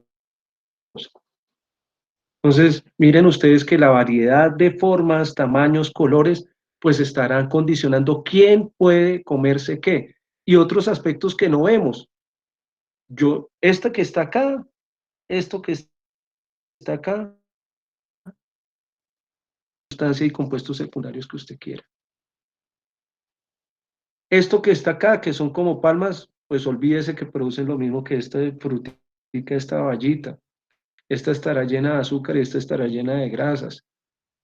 Y uno tiene que ponerse a pensar qué significa eso en términos del que está consumiendo, a qué proceso le está sumando o en qué momento le está llegando o en qué momento es que lo necesita. Entonces, pues no sé cómo estemos de tiempo acá. Voy a dejar simplemente hasta aquí y vamos a vernos en una semana con este pedazo de la historia que es clave.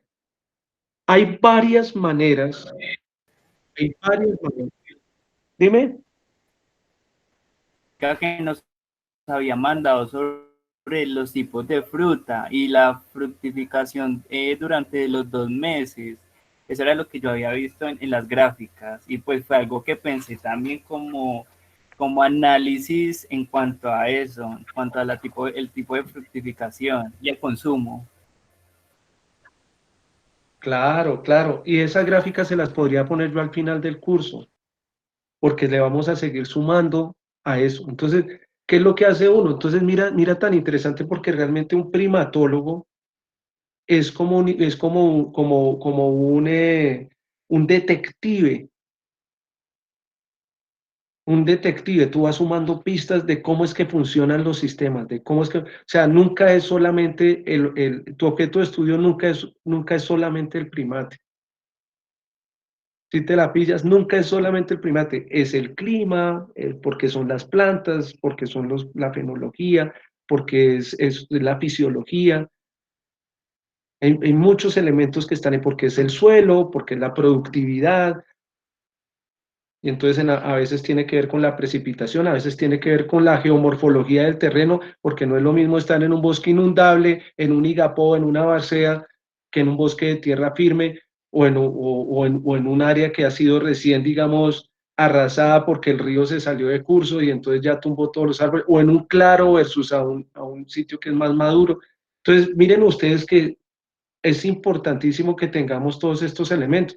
Si tú eres un ecólogo realmente, o trabajas en conservación, o trabajas en evolución, o eres un genetista, ¿qué carajo es lo que usted está viendo en esos genes? Pues es que esta es la historia de la evolución. Yo voy a cerrar aquí un poco con este concepto que quiero dejárselos ahí en el aire, para que vayan investigando, que realmente nos hemos gastado un poquito más de tiempo, que está bien, que se llama la teoría del forraje óptimo. Hay muchas teorías, aquí vamos a ver varias, hay muchas teorías sobre el modo como se da el forrajeo. Hay muchas, hay muchas. Yo por lo menos me sé como unas 20, sin decir mentiras, diferentes aproximaciones al forrajeo. Están inmersas dentro de diferentes lógicas. Esta es una lógica, la teoría del forrajeo óptimo está sustentada sobre el concepto de la optimización, que vaya usted a saber si realmente es la fuerza motora evolutiva como se ha dado esto o no. Y si está sustentado el forrajeo acá sobre la optimización, este es un concepto económico. El óptimo es un concepto de ingeniería o de economía que se sustenta sobre dos variables, costo y beneficio. Costo y beneficio. ¿Y cómo lo miramos los ecólogos? Entonces, el costo está representado usualmente, una de las maneras de medirlo es cuánto tiempo te cuesta hacer algo, si son procesos. Y el beneficio está medido en energía, en cuánta caloría puedes obtener. Y la lógica que está detrás de esto, si es óptimo, si es una optimización, es a minimizar el tiempo. O sea, que te cueste menos tiempo y que te dé cuánta energía. Pues la mayor cantidad de energía, eso es lo más óptimo. O sea, que te cueste nada conseguir el recurso en términos de tiempo, y conseguirlo y consumirlo para obtener la mayor cantidad de energía. Entonces, si yo le digo a usted, lo va a invitar a almorzar, pero eso va a suceder por allá a las 12 de la noche, y primero me tiene que acompañar a hacer 3 clases de zumba y lo que sea, y CrossFit, y echar pala y pica, y acompañarme a visitar a la novia, y no es que yo lo invito a almorzar, tranquilo, yo lo invito, y tiene que chuparse un par de clases con el profesor Mantilla para que termine de completarla, y al final le salgo con una empanada, viejo, una empanada vegetariana además. Ya, entonces, ahí ya quiero ver yo si eso representa una buena relación costo-beneficio. Y en el mundo natural las historias se parecen a esto. Y empieza entonces uno a pensar acá, la lógica de biólogo le dice a uno, esto tiene que ser una fuerza selectiva muy importante. Y los organismos estarán siendo seleccionados en términos de mejorar esta relación. Esa es la lógica de algunos, admitamos acá. A ver, paremos, dejar de presentar. Esa es la lógica que siguen algunos ecólogos que se rigen a esta teoría del forrajeo óptimo y muchos primatólogos. ¿Sí?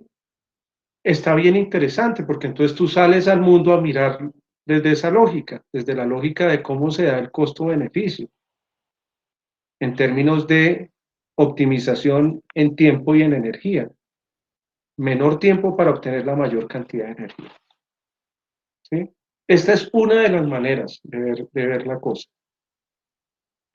Entonces, así como nosotros nos hemos aproximado a la relación planta-animal desde el aspecto de la fenología al comienzo de este curso, ahora nos vamos a aproximar al tema de la estrategia, de las estrategias ecológicas de los primates desde la relación costo-beneficio. En esta parte hay otras maneras de ver esto, desde el forrajeo, en sus diferentes manifestaciones. Bien. ¿Alguna pregunta? ¿Hasta ahora alguna inquietud?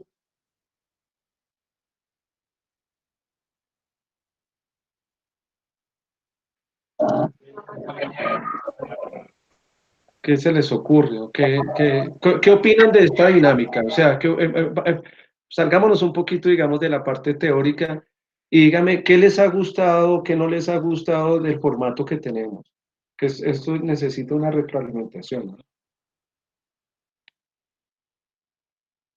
¿Quién me dice? ¿Alguna cosa que esté chévere, alguna cosa que no esté tan chévere? Las dos son importantes. Profe, pues a mí me parece buena la actividad de los videos porque son muy cortos y son como muy específicos. Son como lo que es y ya. Sí. A mí me parece que la actividad está bien y que pues reunirnos así sea una vez a la semana está bien como para que usted pueda explicarnos de una mejor manera los videos. Claro. Entonces, sí les parece así, o quién tiene una idea distinta. Profe, buenas tardes, yo estoy de Ah, acuerdo. Yo estoy muy de acuerdo sí, también, profe. Sí, profe. qué bueno. Y profe, la verdad está bien así.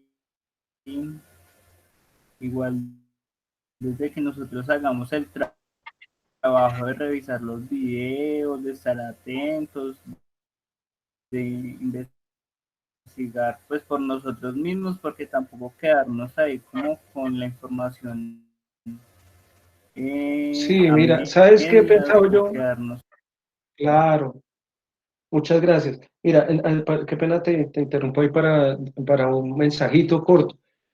Ahí, al comienzo, yo vi que el mono subió toneladas, toneladas de literatura primatológica. Yo tengo mis artículos que me gustan, muchos de esos son clásicos.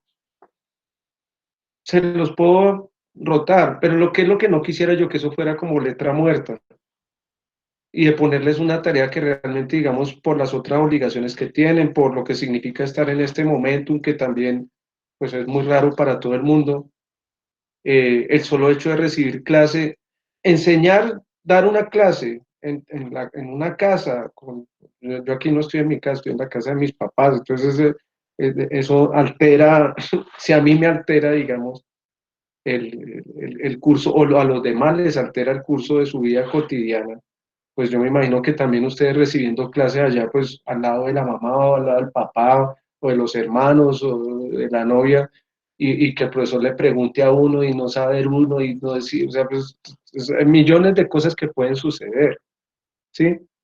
Entonces, lo que estamos tratando aquí todos es de ayudarnos a sobrellevar, digamos, un momento muy complicado. Y este también tiene que ser un espacio no solamente para la primatología, sino para ayudarnos a entender qué es lo que significa estar haciendo esto en el contexto que nos tocó, que es este, un contexto muy raro. Pandemias ha habido, y ha habido unas muy serias en la historia de la humanidad, pero esta es la de nosotros, y tiene sus características particulares, esas pestes antoninas que hubo en la época romana y que se cargaron millones de personas, eso diezmó la población del imperio más grande que se conocía en la tierra, lo diezmó una décima parte, mató un montón de gente, pero es que en ese tiempo no había aviones, no había internet, no había esto, que puede ayudar o puede dificultar, era menos gente, ahora somos miles de millones, las economías estaban sustentadas en otras cosas. el nivel de información de la gente era distinto. Entonces, este es el momento que nos tocó a nosotros. Y los biólogos, de las cosas que se han develado ahorita, que han emergido, es que el papel de los científicos es fundamental. Yo todos los días doy entrevistas, todos los días doy entrevistas, todos los días. Y no, no es que me toque, pero yo siento que es una obligación de alguna manera profesional tener que informarle a la gente. Los científicos son personajes públicos. La labor que desempeña un científico no es para esconderla debajo de la cama. Si usted es incluso si usted es un artista y usted le da la gana o no le da la gana de mostrar su arte, pues es un poco raro, pero no tiene la obligación. Pero es que si usted conoce, si estamos jugando con el conocimiento de la humanidad, eso tiene otra serie de implicaciones éticas. Ninguna cosa puede llamarse conocimiento si no se saca a lo público. La validación de esos saberes y de ese conocimiento se da a través de un proceso que es el de revisión por pares. O sea, esto es hasta que no lo muestras, no tiene sentido. O no tiene la contundencia que debe tener. Y este es el momento de lo que ha mostrado esta dificultad que hemos pasado por humanidad, es que nunca le paramos tantas bolas al conocimiento. Y seamos sinceros, incluso entre los mismos biólogos, entre los mismos estudiantes de biología, no somos tan serios como deberíamos ser. Y eso tiene implicaciones porque es que el papel de nosotros no lo puede cumplir el presidente de la República, sino ahí pregúntele qué planes tiene para controlar esto. O el presidente o la primera ministra de Alemania o el presidente de los Estados Unidos, pregúntele qué es lo que él, desde su experticia, puede decirte. Que te tomes un vasado de Clorox. O sea, los que podemos resolver los líos, una parte importante de esos líos somos los biólogos. Y yo me pregunto, ¿y será que si estoy haciendo todo lo que me corresponde? ¿O las cosas están como están porque es que lo hemos hecho al estilo que lo hemos venido haciendo? Dejémoslo para dentro de un ratico. Miremos, hasta aquí eso está muy aburrido, ¿no? Hasta aquí leo. Si no me lo si no me lo califican, no lo leo o no lo aprendo. O no pienso sobre eso. Tengo otras cosas para hacer, otras millones de otras cosas. Entonces, eso es, hay que ser consciente, o sea, cuando uno dice que este es un momento de concientización, no es que tan lindo los animalitos allá en el bosque, no los dañemos, esto no era lo hippie, che, que yo no tengo nada contra los hippies, pero esto, cuando hablamos de ciencia, es un montón de trabajo. Y seamos sinceros, yo no veo que la gente trabaje tanto como debería. Incluso saben que tal vez esta sea una visión de típico viejo, cucho, pero yo no veo que los estudiantes estudien tanto como, por ejemplo, estudiaban los estudiantes en mi generación. Lo que yo le digo a algunos de ustedes como estudiantes que lo he tenido en otros cursos, uno no entraba a una clase si uno no tenía preparada esa clase. Hugo Mantilla, imagínense Hugo Mantilla, 20 años, papacito, pero muy loco, o sea, era, yo no, ese personaje que podía ser yo en ese momento, yo no entraba a una clase si yo no había leído la clase, y le decía a los compañeros, viejo, no, nos vemos después. Dice, pero ¿por qué no entra? Entre. No, no, viejo, yo no leí, ¿a qué voy a entrar? Decía, no, pues de verdad no. Nos vemos ahorita, le decía, no, los compañeros, yo digo, tome notas, ahí me cuenta. Pero uno no entraba por una cuestión como de dignidad, y nosotros nos la pasamos mamando gallo y jugando fútbol y trepados en los árboles, descamisados en ese campus de la universidad. Claro, los personajes, tocando guitarra, lo mismo que hacen todos los jóvenes, pero estaba ese puntito, o sea, de que uno decía miércoles, o sea, esta cosa es mi profesión, esto es algo mío, o sea, no es de lo que me diga el profesor fulanito de tal, profesor Mantilla, profesor tal o cual o pascual. No, o sea, esto es mío, este conocimiento y esto que estoy haciendo yo, esto es incluso una condición un poco más como egoísta. Bueno, esta es mi formación. Así uno se emberracaba. Y nosotros, otra cosa, si los profesores no estaban a la altura, mira, nos íbamos parando sin, sin el ánimo, digamos, de hacer como hacerle el complot o hacerle el no, pero uno decía, esta clase no está preparada. Lo mismo le exigía a uno al profesor. Y nosotros nos parábamos y nos salíamos y se quedaba el profesor sin alumnos allá solo, enfrente del tablero. Yo me acuerdo, hablando de química, de bioquímica, un profesor Sanabria, me acuerdo.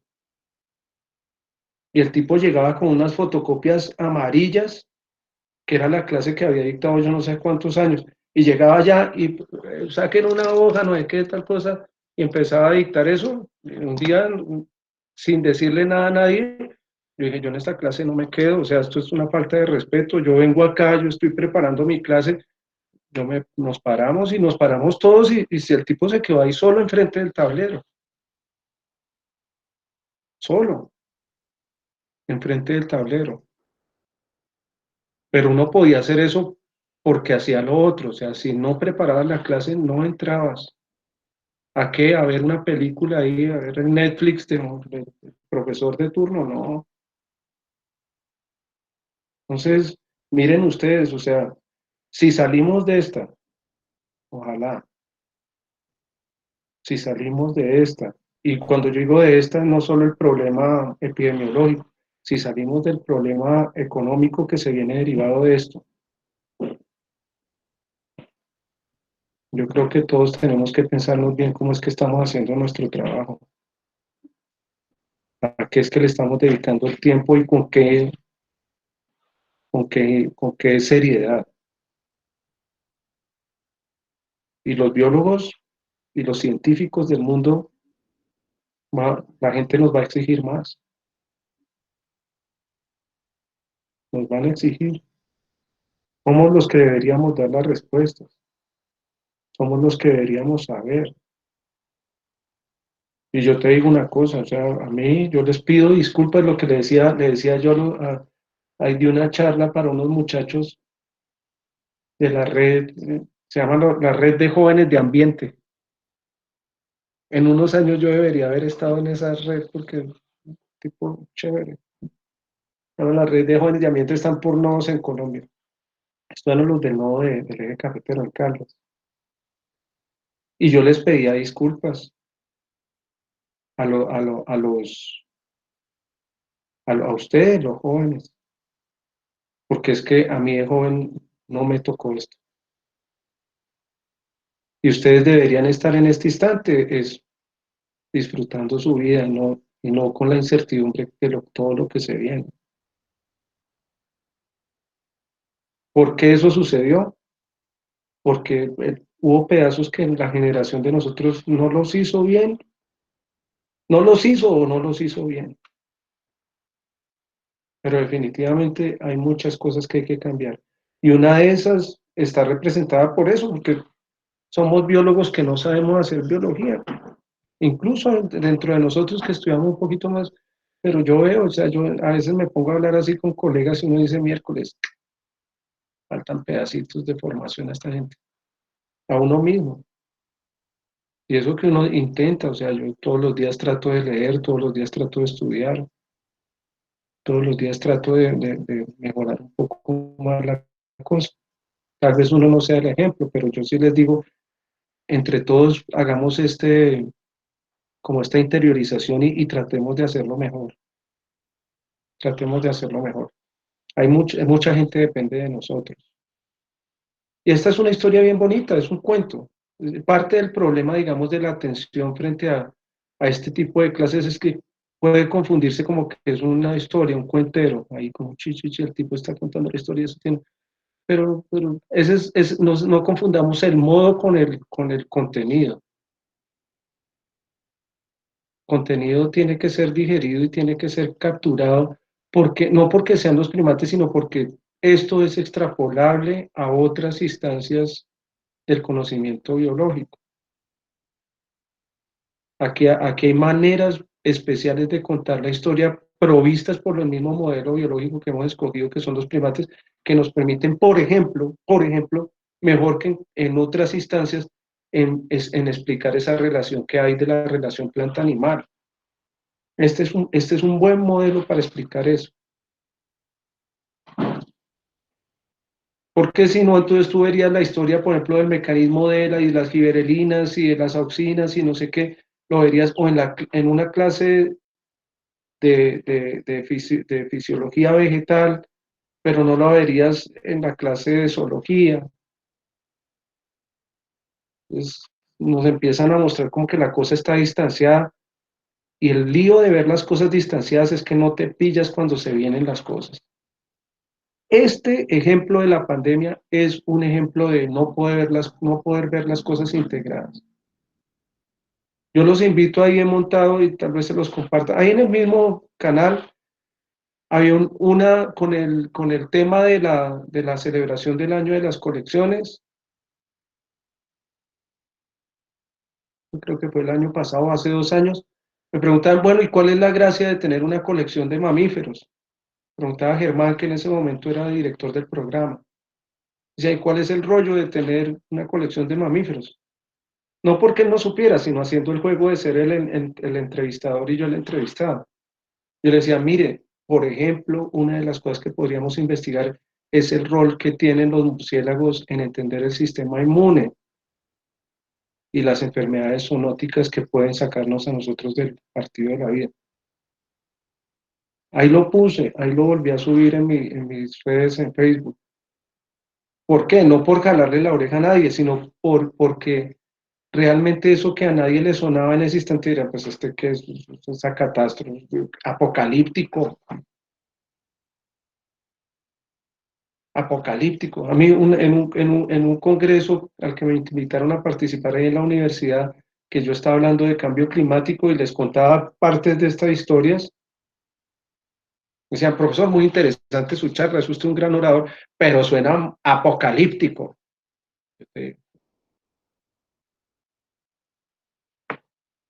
Pues sí. Entonces el rollo es no pillarse las relaciones, lo pone a uno en una situación de ignorancias, que no, las ignorancias son chéveres, son como un motor o un espacio, es como un ambiente ahí como para sembrar. Yo lo veo así. Yo no censuraría a nadie por su ignorancia, pero lo que sí es cierto es que la ignorancia vulnera y ahí ya la cosa tiene otro sentido. Entonces la invitación es a que le metamos la ficha en la medida de lo posible y de los múltiples aburrimientos que pueden derivarse de esta circunstancia a ser mejores biólogos, que los biólogos somos los que tenemos que contar la historia. No lo dudo ni un segundo. O sea, somos los que tenemos que contar la historia, somos los que estamos capacitados para contar este pedazo de la historia, que es fundamental, es el pedazo de la vida, con todo lo que implique. No es por sectores, no es el de los murciélagos, el de los parásitos, el de la rana, el de los colibríes, no, no, no. O sea, nosotros, entendiendo las dinámicas, somos los que estamos capacitados para contar la historia. Obvio, los grados de especialización le ayudan a uno, digamos, a entender cositas por ahí más finas, pero se necesita de todo, los biólogos necesitan en su globalidad. Bien, muchachos, ya son casi las 5. Si la cosa está bien así, vamos a hacer lo siguiente. Yo voy a subir un par de videitos, estos así con monigotes, para explicarles un par de cosas y nos vamos a ver en una semana para terminar, mejor dicho, para continuar más bien con el tema de las aproximaciones conceptuales al fenómeno del forrajeo, ¿sí? Que es bien clave para poder entender el tema de los primates. ¿Alguna pregunta, comentario?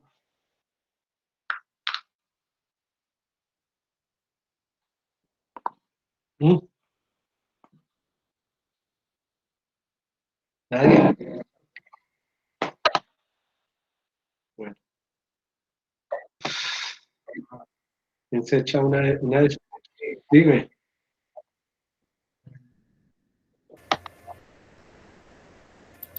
Profe,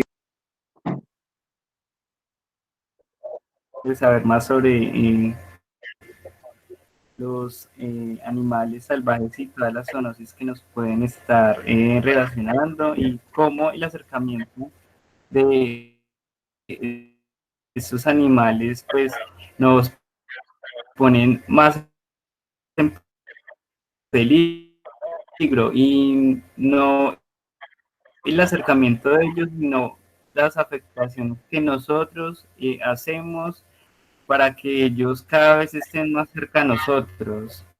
Fue muy chévere un video que vimos hace Sí, poquito sí, sobre, podemos sobre el, la destrucción de los ecosistemas y el acercamiento de esos sí, animales salvajes y el acercamiento a los seres humanos. sí, tienes toda la razón. Mira, hay una cosa que la gente no entiende es este flujo de información, porque es que parásitos, pensémonoslo así, la invitación es esta, parásitos y cargas virales son flujo de información entre especies.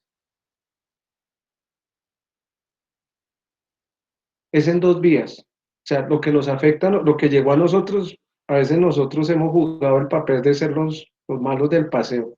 Mira, un ejemplo contado ahí en el Quindío, contado en el Quindío que tiene que ver con zoonosis y primates.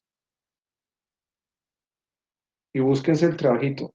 En el Quindío se estudiaron los parásitos intestinales humanos, mira, parásitos intestinales humanos, salidos de la caca humana, que los encontraron en monos aulladores. Y una cosa es que el mono aullador defeque desde la rama y otra cosa es cómo hizo el ser humano para ponerle caca allá arriba a los monos. Pues no ocurrió así, o sea, los hiciste bajar y tomar agua puerca cargada de parásitos de nosotros y los bichos se volvieron donde pudieron a subirse a un árbol. Pues mira que la interacción es, sí, nosotros nos lamentamos mucho de que estamos afectando, nos están afectando cosas que vienen de la naturaleza y nos están llegando a nosotros. Y podemos hablar de eso, pero también está en el otro sentido. ¿Por qué eso es clave mirarlo desde los primates? Porque hay dos elementos, hay muchos, pero hay dos elementos fundamentales que participan en cualquier zoonosis. Y la primera es el grado de relación filogenética. Entonces, ¿dónde tenemos que buscar nosotros las pistas de la zoonosis? Pues por ahí, en los que están cerquita, los otros primates. Y el otro elemento es la probabilidad de encuentro. Y ahí es donde llegan estos elementos, digamos, de irnos nosotros a meter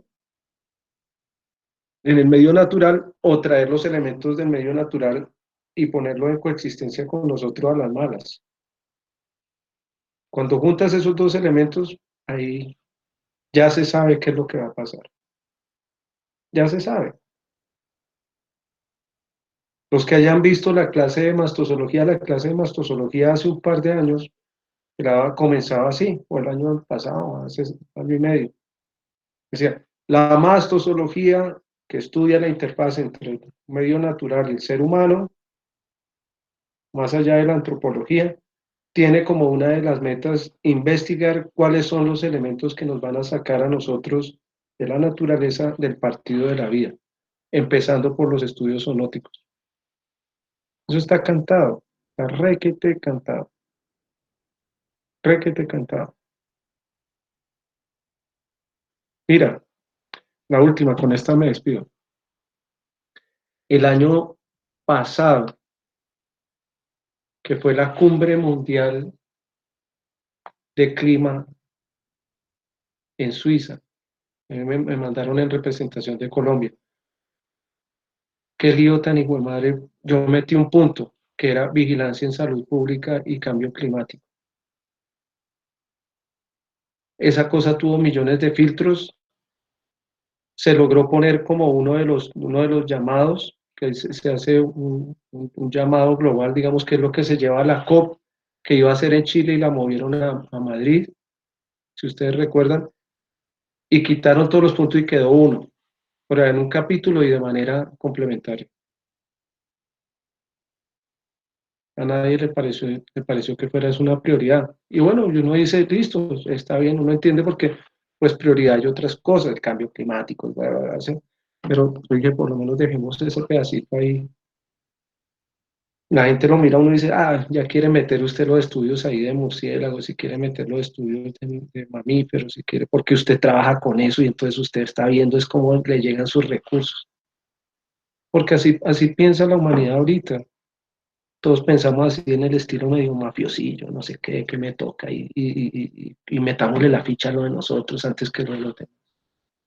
De esa manera así medio mezquina pensamos. Esa es la realidad. Pues resulta que ese punto no quedó. Sorpresa, este año se vencen las metas Aichi.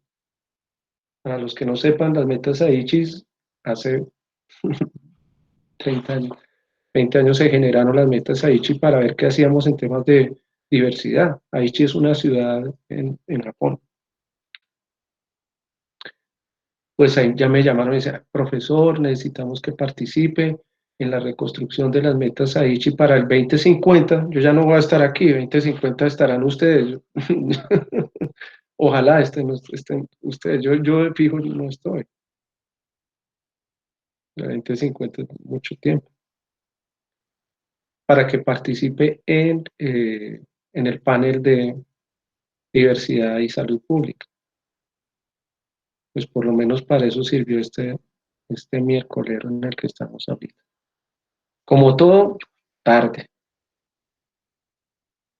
¿Y saben por qué es tarde? Porque hay un pocotón de gente que son vagos, malos estudiantes montados allá en esas posiciones.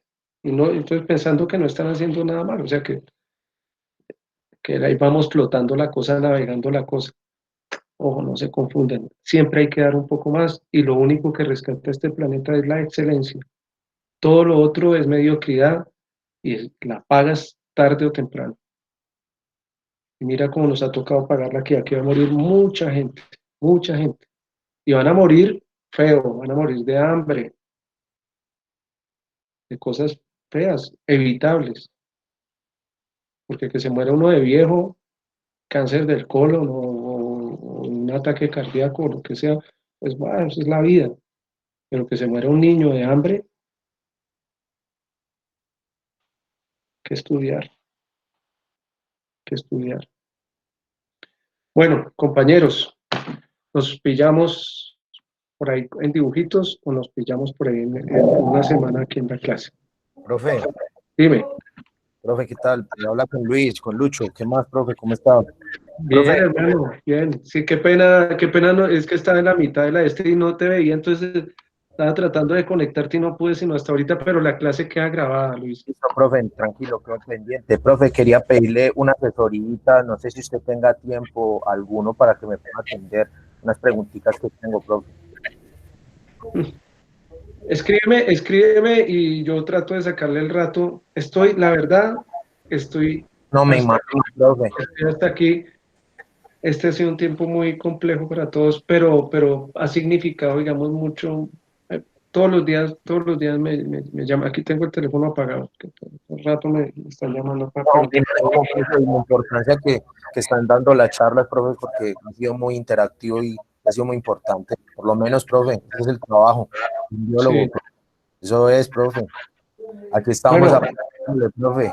se les extraña, se les quiere. Cuando salgamos de todo este miércolero y salimos bien, armémonos una salida. Nos vamos a ir a mirar monos, vamos a ir a mirar mosquitos y nos vamos a ir independiente de que sea dentro del semestre o lo que no sea. Yo creo que necesitamos, Sí, profe, sí, por favor, necesitamos darnos ese espacio. Apoyo la idea. Claro, porque este es el espacio natural de nosotros. A nosotros es los que nos han quitado más. Profe, tenemos que aprovechar porque de aquí al 2050, profe, ya no Ya no estamos. estamos, ya no estamos. Yo ya estoy jodido, ya estoy todo llevado del hijo de madre. Pero bueno, dime. Profe, por ahí le escribo, profe, que esté muy Listo, bien. un abrazo a Muchas todos, gracias. se les extraña, ¿verdad? De corazón. Gracias, profe. Bueno, En uno por ahí Nos 200. pillamos. Un abrazo a todos. Aquí queda la clase, ya la subo. Para que le Gracias, echen una profe. miradita. Chao, Lisa, Por ahí. chao a todos. En uno. Chao. Gracias, profe. Sí, profe.